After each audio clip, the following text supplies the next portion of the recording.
ভেতরে আরও সুন্দর, ভেতরটাতে যেতে পারছি না তালা দেওয়া বলে। চলো এবার আমি বাড়ির দিকে যাই, বড় রাস্তা পার হয়ে চলো। একটু গেলে আমি দাদার দোকান, গেলে আমার দাদা, এটা আমাদের মেন বড় রাস্তা, এখান দিয়ে আমরা সব জায়গায় যাই, বাসে উঠি, সব জায়গায় যাই।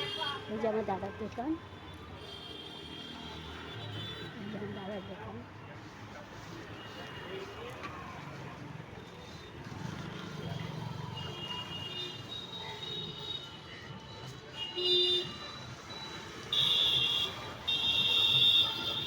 পরে একটা শনি মন্দির দেখাই।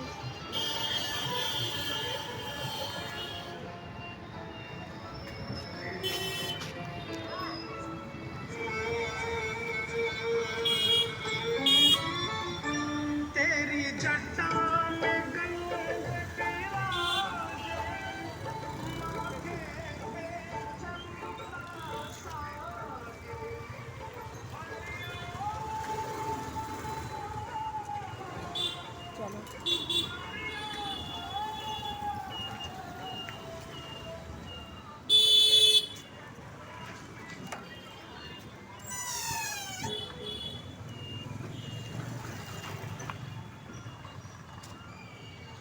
একটা ডাক খাবো, কারণ উপোস আছি তো, আমি রোজ শনিবার না খেয়ে পুজো দিই। একটা ডাক খাই চলো।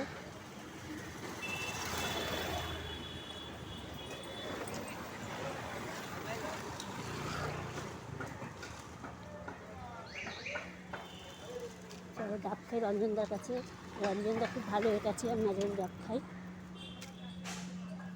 এখন আমি ব্লগটা বন্ধ করছি। ও ডাব নেই আপাতত একটা, কত?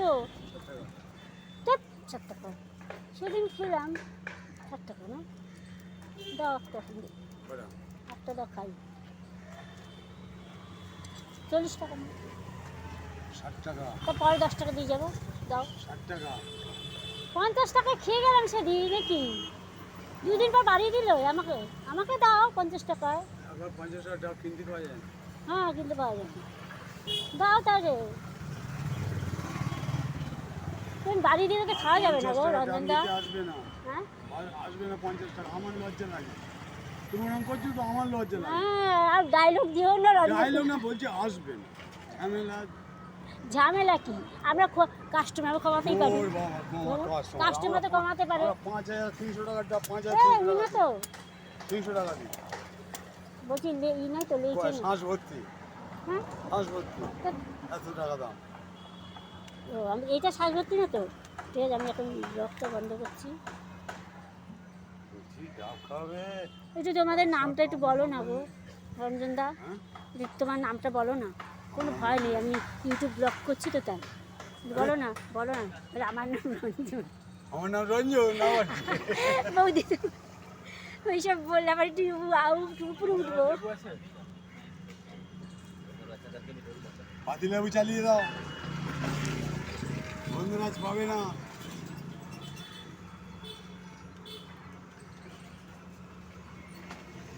ব্লগটা বন্ধ করছি, ডাব খাচ্ছি তো।